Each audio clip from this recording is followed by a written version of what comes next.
சர்வ வல்லமையுள்ள கர்த்தர் இஸ்ரவேல் ஜனங்களை வழி நடத்தி வந்தபோது ஒரு நாள் இஸ்ரவேல் ஜனங்கள் செங்கடல் முன்னால் வந்தார்கள். செங்கடல் முன்னால் வந்தபோது இஸ்ரவேல் ஜனங்கள் மிகவும் பயந்தார்கள்.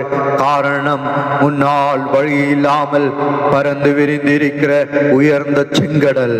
பின்னால் திரும்பி பார்த்தாலோ, திரும்பி போகலாம் என்று நினைத்தாலோ, பார்வோனும் அவனுடைய சேனையும் இஸ்ரவேல் ஜனங்களை கொன்று குவிக்கும்படியாக அழிக்கும்படியாக அவர்களை பின்தொடர்ந்து வந்து கொண்டிருக்கிறது.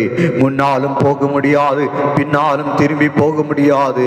உயிருக்கு ஆபத்து ஏற்பட்ட நேரத்திலே இஸ்ரவேல் ஜனங்கள் அலறினார்கள், அவர்கள் பயந்தார்கள். ஆனால் மோசே ஆண்டவருடைய சமூகத்திலே முழங்கால் படியிட்டு ஆண்டவரை நோக்கி கூப்பிட்டான். ஆண்டவரை நோக்கி கூப்பிட்ட போது சர்வ வல்லமை உள்ள ஆண்டவர் அவருடைய சர்வ வல்லமையை வெளிப்படுத்தினார். இஸ்ரவேல் ஜனங்களுக்கு தடையாக, அவர்கள் வழிக்கு தடையாக முன்னால் செல்ல முடியாதபடி உயர்ந்து பறந்து விரிந்து கிடந்த அந்த செங்கடலை பிளந்தார் ஆண்டவர். அந்த செங்கடலை பிளந்து அற்புதத்தை செய்தார். ஒரு வழியை திறக்க செய்தார். வழியை திறந்து அந்த இஸ்ரவேல் ஜனங்களை வழி நடத்தி அக்கறைக்கு கொண்டு வந்தார். என்னை கேட்கிற தேவ பிள்ளையே, உன்னுடைய வாழ்க்கையில் இன்று பல விதத்தில் உள்ள பிரச்சனைகள் நிறைந்திருக்கலாம்.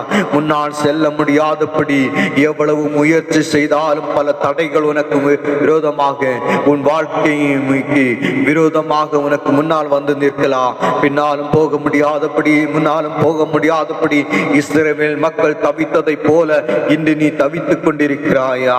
அழுது கொண்டிருக்கிறாயா? பயந்து கொண்டிருக்கிறாயா? நாளைக்கு நான் என்ன செய்வேன், என் வாழ்க்கை எப்படி ஆகும் என்று பயந்து போய் நிற்கிறாயா? என் பிள்ளைகளுடைய வாழ்க்கை என்னவாக போகிறது என்று கலங்கிக் கொண்டிருக்கிறாயா? என்னை கேட்கிற தேவ பிள்ளையே, உன்னை பார்த்து ஆண்டவர் சொல்வது என்னவென்றால், சர்வ வல்லமை உள்ளவராகி நான் இஸ்ரவேல் ஜனத்துக்கு முன்பதாக இருந்த அந்த செங்கடலை பிளந்து வழி நடத்தினதை போல அதே ஆண்டவர் நான் உன்னோடு கூட இருக்கிறேன். என்னால் முடியாத காரியம் ஒன்றுமில்லை. உனக்கு விரோதமாய் நிற்கிற செங்கடலை பிளந்து நான் உன்னை வழி நடத்துவேன், உன் கரம் பிடித்து வழி நடத்துவேன் என்று ஆண்டவர் சொல்கிறார். அந்த ஆண்டவருடைய சமூகத்தில் உங்களை ஒப்பு கொடுப்பீர்களா? அந்த ஆண்டவருடைய சமூகத்தில் உங்களுடைய பிரச்சனைகள், பாரங்களை ஒப்பு கொடுப்பீர்களா?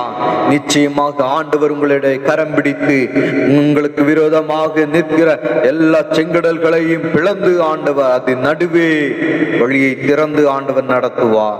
ஆண்டவர் நிச்சயமாக உங்களுடைய வாழ்க்கையில் அற்புதம் செய்வார். நாம் ஆராதிக்கிற ஆண்டவர், நாம் விசுவாசிக்கிற ஆண்டவர், நாம் நம்பி இருக்கிற ஆண்டவர், சகலவற்றையும் படைத்த, சகலவற்றையும் ஆளுகிற சர்வ வல்லமையுள்ள கர்த்தர்.